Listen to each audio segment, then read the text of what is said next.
Bismillahirrahmanirrahim. Alhamdulillahi rabbil alamin. Wassalatu wassalamu ala rasulina Muhammadi wa alihi wa sahbihi ajmain. Assalamu alaikum урматтуу мекендештер, кадырлуу мусулман бир туугандар. Аллах Таалага чексиз мактоолор пайгамбарыбыз саллаллаху алейхи вассаламга саламдар жана салаваттар болсун.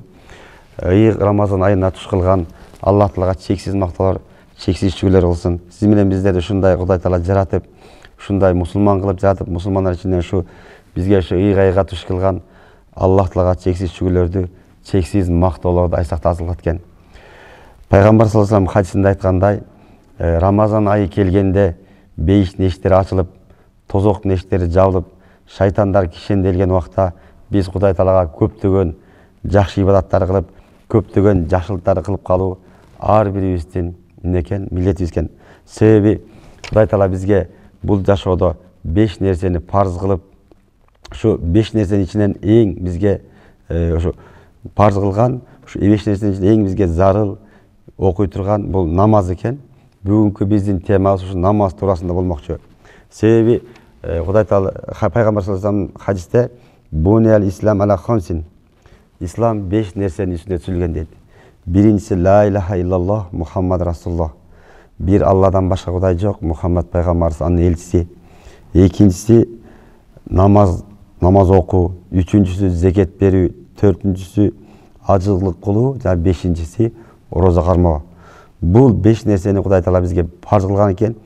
Бул Кудай Таала бизге парз кылганын себеби дагы бул жашоодо пенде, жашоодо ар кандай күнөөлөрдү кылып, ар кандай жаман нерсе кылат экен. Кудай Таала ушу парздардын себебинен Кудай Таала биздин күнөөлөрдү кечирип турат экен. Себеби кимде ким 5 убакыт намаз окуй турган болсо, намаздан намазга чейинки майда күнөөлөр кечирип турат экен.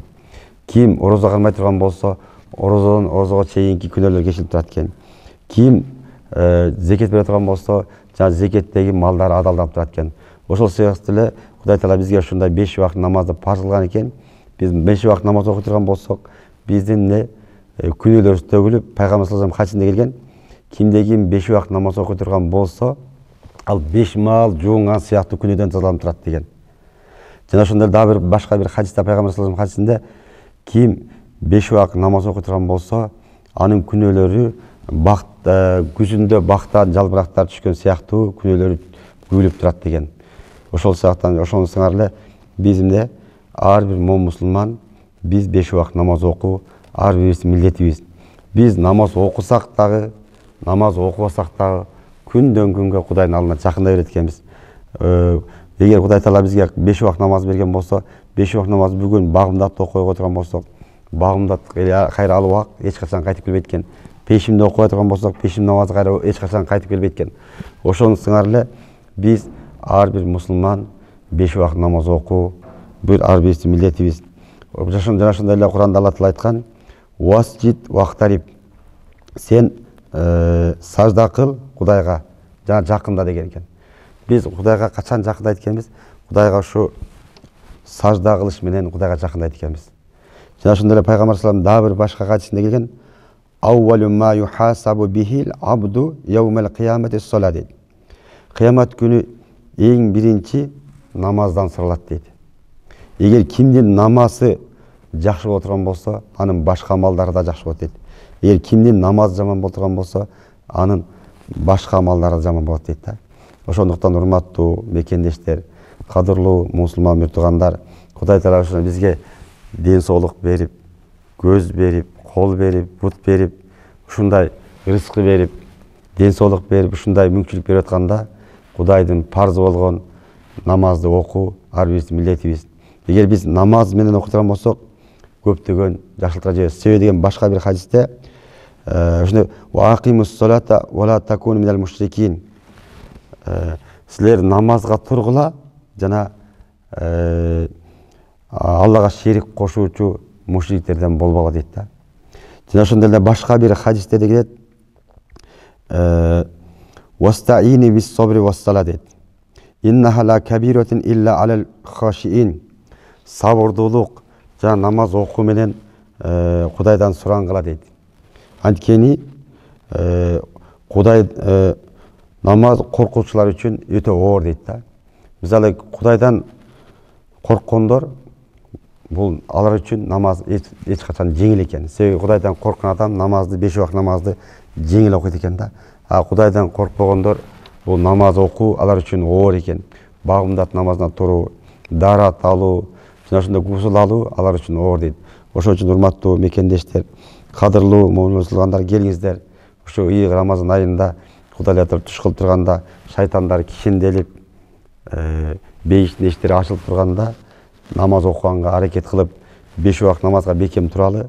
Эгер биз 5 убак намазды ушу орозо айында шайтандар кишинделип турганда биз 5 убак намазга көнүп ала турган болсок, кийинки айларда бизге намаз окуу эмне болот экен? Жеңил болот экен. Себеби деген анткени Пайгамбар саллаллаху алейхи вассалам Куранда да башка аят келет. Инна салата танха анил фахшаи вал мункар дейт. Анткени намаз бузукулуктан жана күнөөдөн не тият дейт. Эгер биз 5 убак намаз окуй турган болсок, күнөө кылыштан, жаман нерселер кылыштан тыйылып баштайт экенбиз. Дагы бир башка намаз дегендин дагы бир мааниси адамды тазалоо деген да мааниси бар да. Эгер адам баласы намаз окуй турган болсо, адамдын сүйлөгөн сөздөрү оңолуп баштайт экен. Адам 5 убак намаз окуй баштаган болсо, жаман жака базуудан сактана баштайт экен. Эгер адам 5 убак намаз окуй баштаса, адам ушу жакшы жака басканды, жакшы нерселерди кармаганды кылып баштайт экен. Себеби намаз адамды акырындык менен тазалап баштайт экен. Пайгамбар саллаллаху алейхи вассаламдын хадиси бар. Мынтип айткан: адамда бир үзүм эт бар, ал оңолсо, адамдын баскан турганы, сүйлөгөн сөзү, кылган кыймыл аракеттеринин баары оңолот.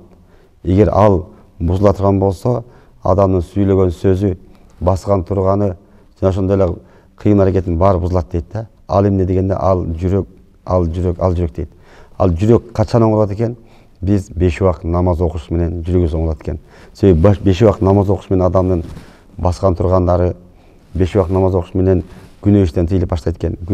5 убак намаз окуш менен жакшы ойлорду ойлонуп баштайт экен. 5 убак намаз окуш менен жакшы жака баштайт экен. 5 убак намаз окуш менен жакшы сөздөрдү сүйлөп баштайт экен. Эгер ошол нерселерди кылыш менен эмне кылат экен? Жүрөк оңолот экен. Эгер жүрөк оңоло турган болсо, адамдын баардык кыймыл аракеттери, амалдары оңолуп баштайт экен. Ошондуктан урматтуу мекендештер, кадырлуу мусулман бир туугандар, келиңиздер ушу ыйык Рамазан айында ушу биз ушу орозо кармаганга, намаз окуганга, жакшы иштерди кылганга аракет жасайлы.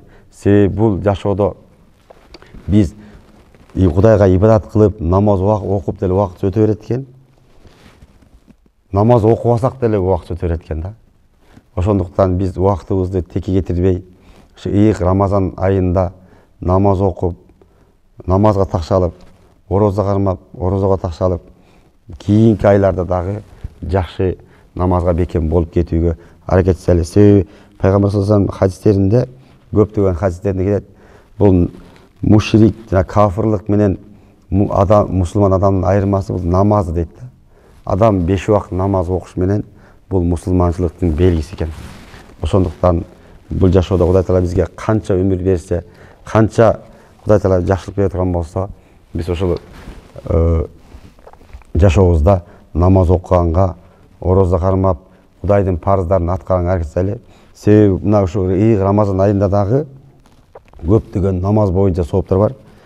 Ошо хадистерде келет: "Ман қома лайлатул қадр иманан ва ихтисабан гуфира лаху ма тақаддама мин замбихи" дейт. Кадыр түндө ким ишенүү жана сооп үмүт кылуу менен намаз окуй турган болсо, анын өткөн күнөөлөрүнүн баары кечилет дейт да.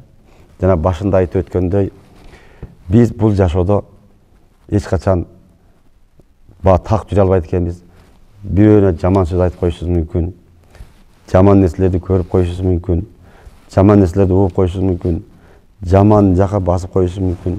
Кадырлуу мусулман бир туугандар, келиңиздер ушу ыйык айда ушу намазды бекемдеп, намаз окуганга аракет жасайлы.